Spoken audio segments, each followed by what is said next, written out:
nanjye ndabashimira ntabwo nari nzi gusoma nanjye narabimenye namenye inyuguti ya i menye ya ma menye ya sa menye ya da nibyo rero ndimo iby'indimi numva mu matwi ariko ntabwo gusobanukirwa.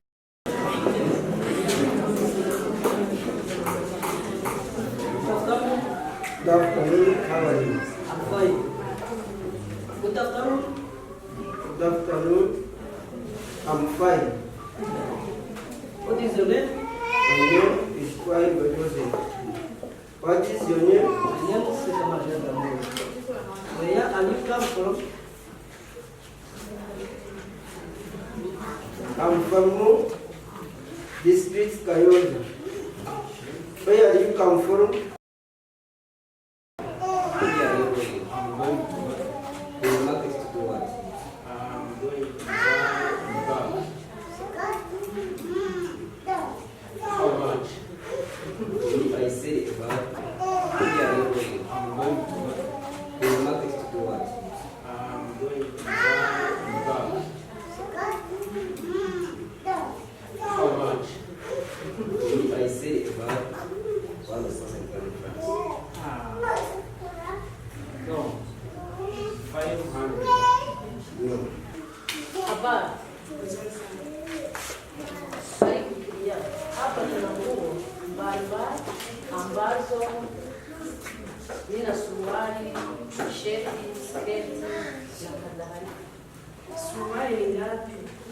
Ariko uri make ndashima iki gikorwa Kaminuza cyangwa se Kaminuza y'u Rwanda yabashije gutekereza ngo ikigeze ku bantu bose babashe kugira ngo bagire ikintu bamenya mu bumenyi.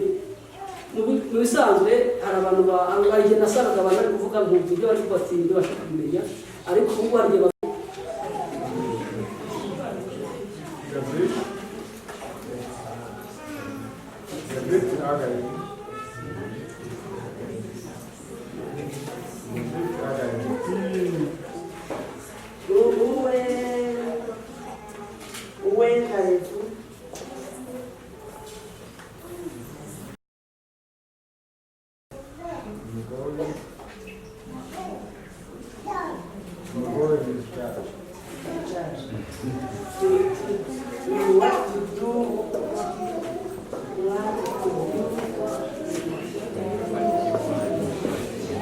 na Gahini. Nuko naje ntabwo gusoma undi kandi ntabwo nari nzi no kwandika none byose narabimenye abandi y'imibare nicyo nahuye nacyo muri iri shuri nicyo twamariye ibyo nari nzi nabimenye hano mu ishuri imbogamizi rero navuga yakuzemuye Comment trouver aujourd'hui cette chemise blanche? Pour dire comment c'est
hari n'aho gufasha mu Cyongereza n'ababizi.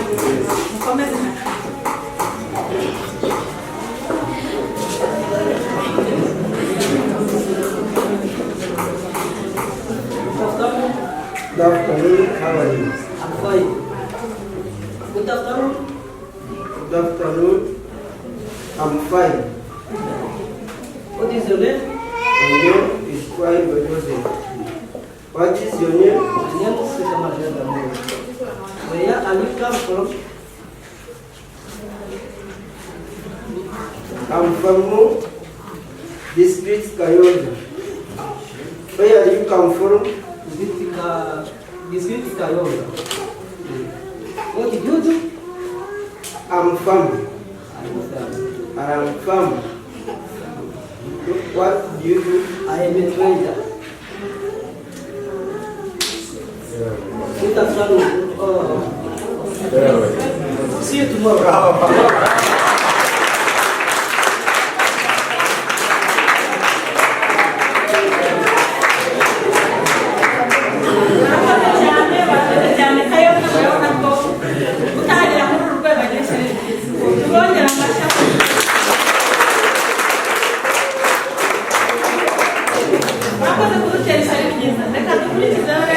abigiye muri Kaminuza muri Koleji baratina na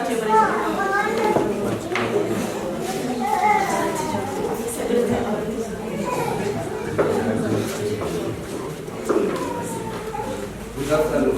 Good afternoon. My name is I'm a student from UR-KOLEJI site.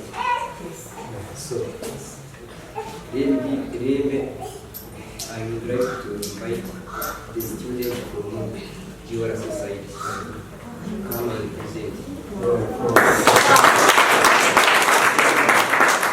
Thank you. Before presenting their dialogue in front of you, I would like to tell you, first of all, this is my student from UR-KOLEJi site. He tried to speak English because I trained them. Yeah.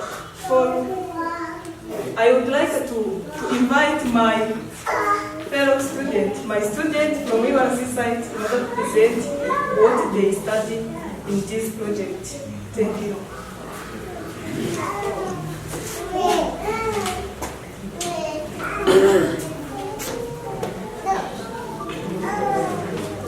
My name is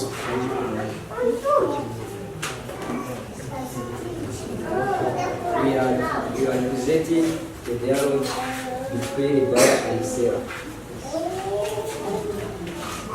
Hi, how are you? We are going. I'm going to work. The market to do what? I'm going to buy how much? If I say about 1,000 francs. No, 500. No, give me at least 800. At least for 600.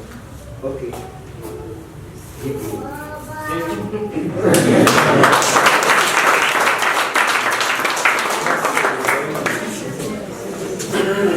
Murakoze cyane. Ntabwo ari Icyongereza gusa twize, ahubwo twize n'Igiswahili. Niyo mpamvu ngiye gutumira n'abandi badukinire mu rurimi rw'Igiswahili.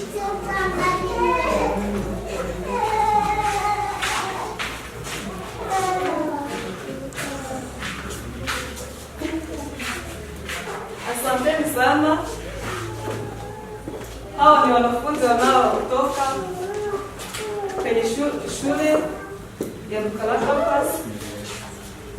Wanakuja hapo mbele zetu kuigiza.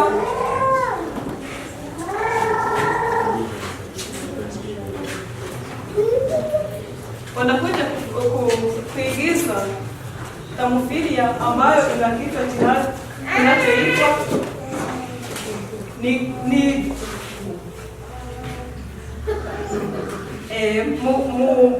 mfanya biashara na mteja. Unaweza kuendelea.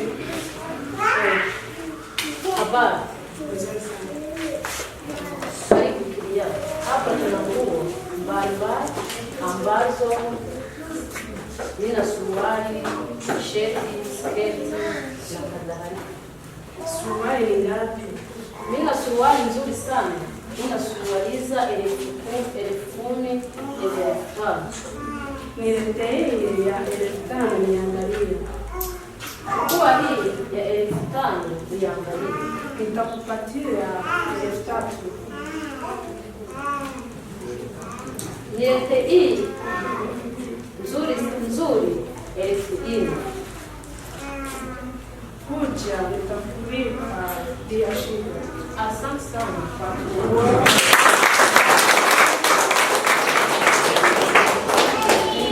Barakoze cyane kumanya na maxi. Muri kaminuza nabibona. Nuko ndabizi. Ariko ndacyakomeje tugeze adeperi Rugarama. Intore JMV ngeze na mozi kiyobora iki gikorwa. Merci, bon après-midi à tous. Comment allez-vous? Moi aussi, je m'appelle Jean-Marie. Je suis un enseignant à l'État au Rwanda. Et j'aimerais inviter mes apprenants ici de vous montrer ce qu'ils ont. Chers étudiants, soyez bienvenus ici.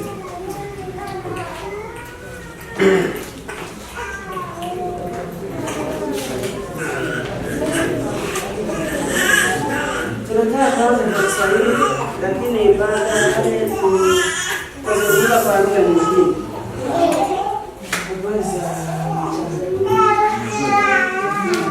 Unatoka wapi? Donc, Jina lako ni nani? Tumekuja hapa kwa mkutano wa wanafunzi na wafundishaji kwa lugha mbalimbali, lakini tunaweza kuzungumza lugha ya Kiswahili, baadaye tuzungumze kwa Igifaransa, baadaye English, eti ya Rwanda. Bonjour. Comment ça va? Où habites-tu? Où habites-tu?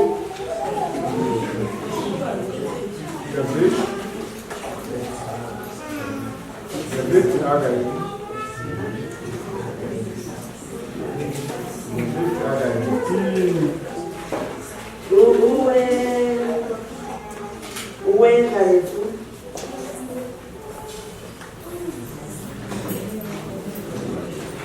Où allez-vous? je vais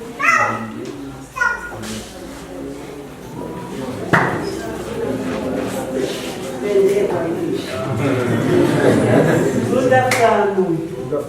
How are you? Where do you go?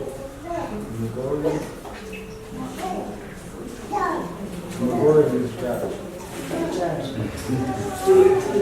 You want to do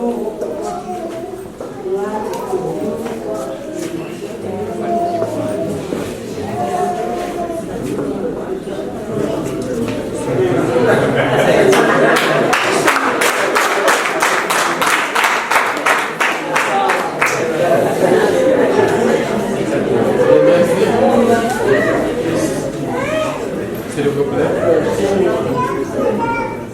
Vous trouvez qu'ils ont testé. Mais chaque jour, on améliore. Donc, merci à votre attention et que Dieu vous bénisse. Et j'aimerais vous inviter de continuer à participer dans ce type de programme. Merci.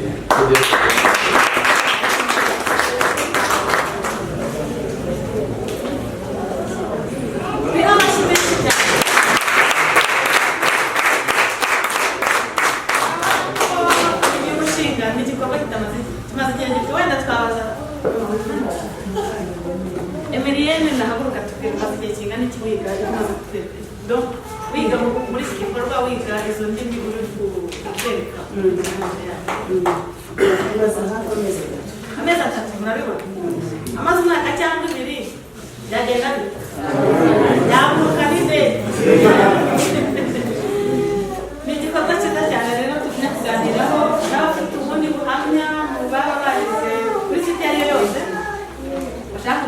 ibyo bagezeho ashaka kutubwira ko uyu mushinga ubakuye n'aho bagejeje ndetse ntuzuyaze no kutubwira icyifuzo cyawe aho babifuza kugira umushinga ushaka kugeza tubwire n'icyakorwa wenda niba hari imbogamizi ufite kugira ngo ijambo ari ryacu twese yego karibu murakoze baseka amana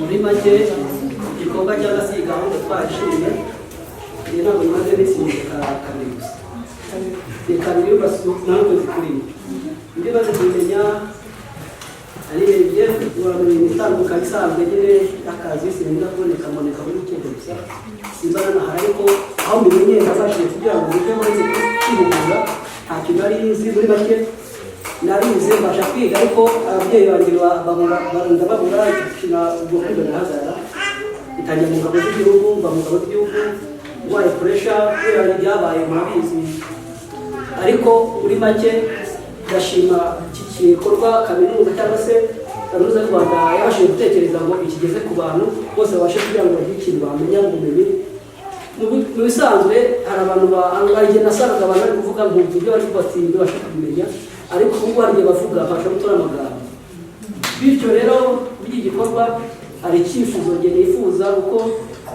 icyifuzo cyangwa se igitekerezo natanga amasaha kwiga ari make amasaha akaza saa kumi bukaba burije hano twanagira naho twisite twigira wenda tugasanga n'ingwa nta n'izihari bikaba ngombwa nyine ko tutataniza tukabona rero izo n'imbogamizi zimwe na zimwe tugira kugira ngo tubashe kugira ngo tugire icyo twamenya kugira ngo mubashe kugira ngo munoze neza amasaha yo kwiga nubwo twashyira imbere twe twaboneka n'abanyeshuri ko turashaka kwiga kandi turashaka dufite umuhate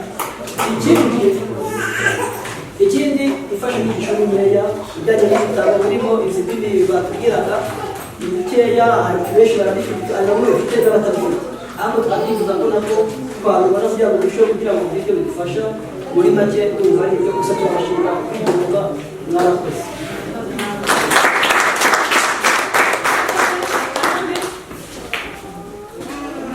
ijambo ari ryacu twese kandi tutabana aho bagusangiza abandi murakoze mbere na mbere turashimira kuko twayoboye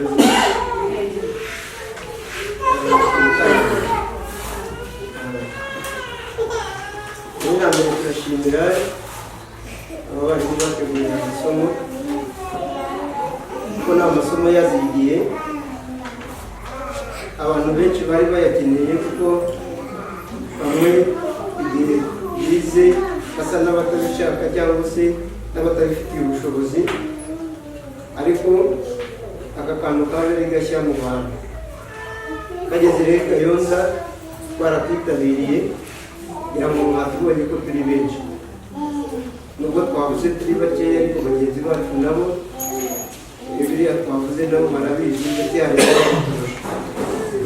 iki ni igikorwa cyiza rero twaragishimiye twagira ngo turashimire imbere yanyu mwarakoze Imana ibahe hanyuma hari ikintu tubona gisa n'imbogamizi ho gatoya dufite amasaha make yo kwiga nk'uko mugenzi wanjye yakoze kandi tukiga indimi eshatu ni ukuvuga ngo iyo wize Igifaransa twiga n'Icyongereza tukiga n'Igiswahili mu isaha imwe wenda cyangwa mu isaha imwe n'igice ni ukuvuga ngo ushobora gutaha wacanganyikiwe mu mutwe utazi kurobanura Igifaransa n'Icyongereza ukazajya kubirobanura haciyeho iminsi ubwo rero twabasabaga kugira ngo genda mwongereho mwakongeraho isaha cyangwa se niba mwadutandukanyiriza ariya masomo twaba twize Igifaransa uyu munsi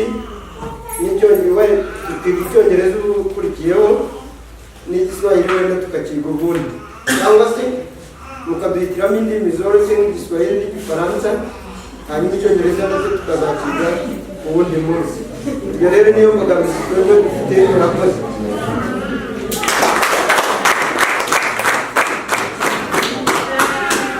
mbere y'uko abandi badufasha kurangurura mu Kinyarwanda kwakira umunyeshuri wawe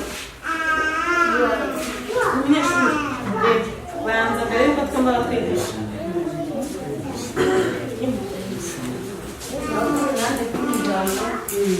abantu kugira muri kore y'umukara natwe dufite imbogamizi amasomo turashima amasomo baduhaye hari byinshi tumaze kumenya n'igiswahili wenda umaze kumenya uko watega nk'umumotari nubwo atari byinshi cyane ariko hari ibyo tuzi ariko nk'imbogamizi duhura nazo ni amasaha cyangwa tukajya nko kugira muri classe runaka ugasanga iyi ngiyi gukoramo abanyeshuri bajya mu yindi gutyo ugasanga tuze nk'aho twigira iyindi mbogamizi ugasanga turize wenda aho umuntu yakageze ntabifashe ibiruhuko by'abanyeshuri ukabiragize ukabona hasi bataha natwe twakubariye amakaye turabitse wenda nta kongera kubisubiramo kubera ko nta muntu mubivugana mu kuzagaruka baje kutwigisha ukamenya ko guhera kuri zeru nko gutangira buri gishyashya ubwo rero ndumva wenda kwiga aribyo byaba byinshi amasaha akiyongera n'ahantu nako umuntu yajya yigira nta kuba mu kigaragara kwa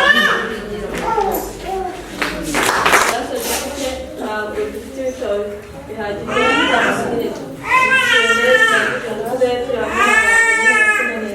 Icyongereza gushakira akamusi zo kuzajya gukorera amagambo murakoze niba nta wundi munyeshuri usigaye twavuga abarimu barafashe ubuhamya bwanyu mushaka muzire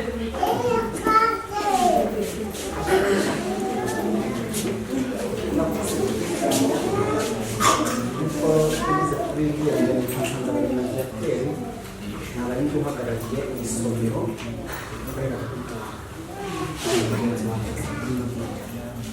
kabuja wa Yesu kandi gake kandi ngo bafatanya mu by'ukuri iki gikorwa cyagenze neza ariko noneho bigeze hafi